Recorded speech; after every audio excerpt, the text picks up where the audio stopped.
يا مساء الفل، ازيكم عاملين ايه؟ يا رب تكونوا بخير.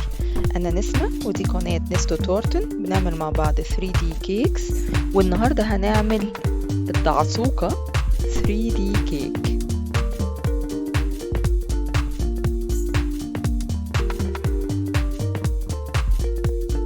خبزت الكيك على شكل نص دايرة، وجبت قطعة كيك تانية دي اللي هتكون الراس بتاعة الدعسوقة، وبعدين بدأت أنحتها لحد ما وصلت للشكل بتاع الراس، وحسيت ان شكلها كده شبه الدعسوقة.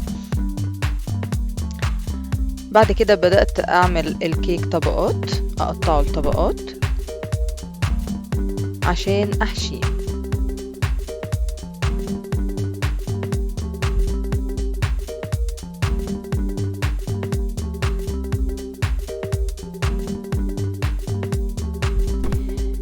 الكيك حشيته بموس الشوكولاتة، بيكون طعمه جميل جدا.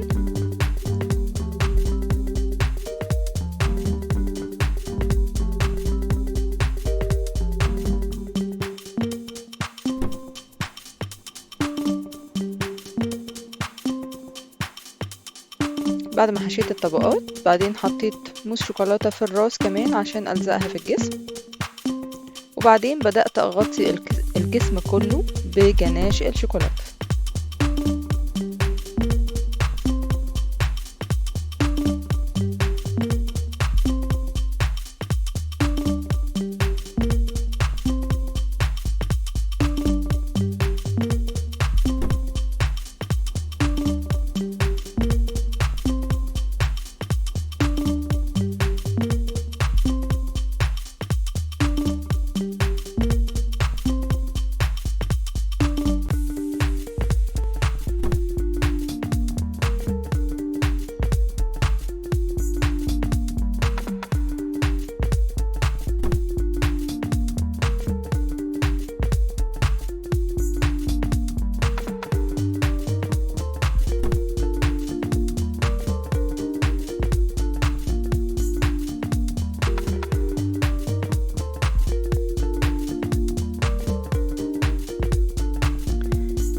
بعد كده بدأت أعمل عجينة سكر سودا، دي اللي هتكون الراس، هغطي بيها الجزء بتاع الراس.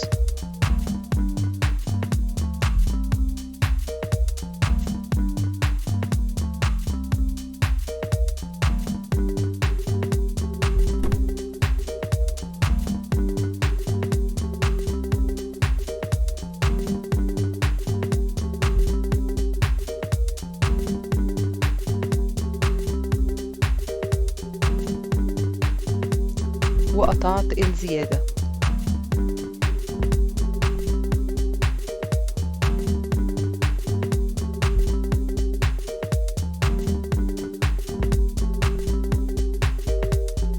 وللجسم هعمل عجينة سكر لونها أحمر،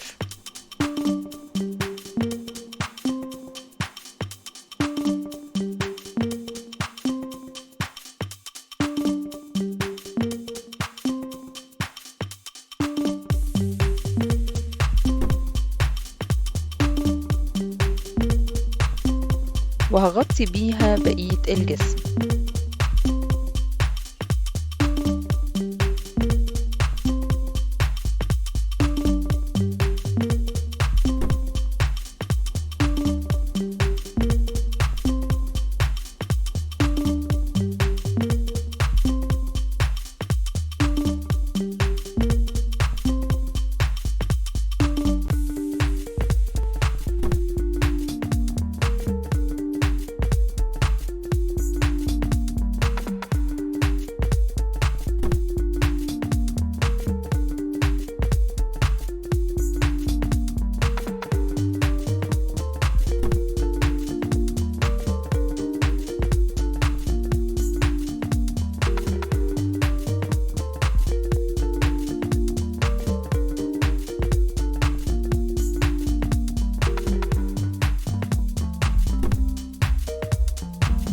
وبعدين هظبط الفرق بين الأسود والأحمر،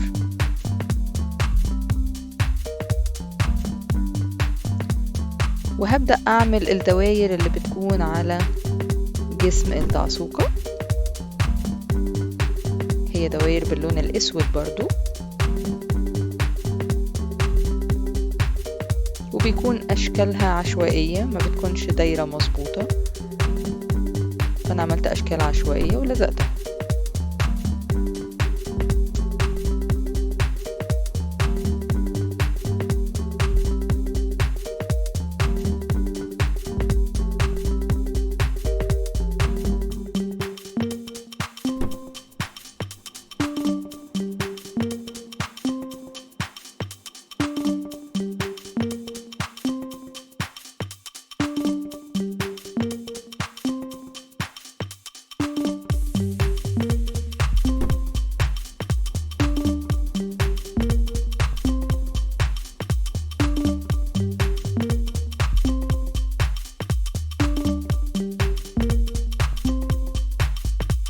وبعدين دهنت جسمها كله بزيت جوز هند عشان يخلي شكلها بيلمع اكتر، شبه الدعسوقة الحقيقية، يكون شكلها احلى.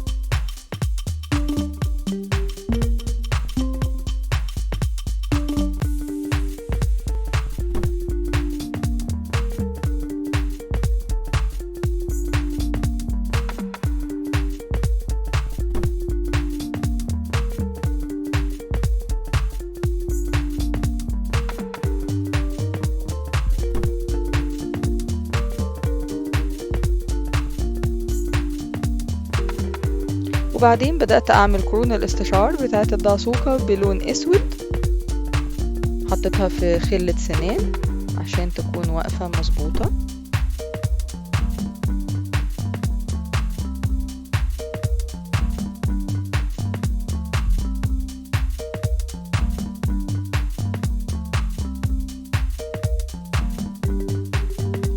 وبعدين عملت العينين عجينة سكر بيضة، فوقيها عجينة سكر سودا، وعملت البق من عجينة سكر بيضة.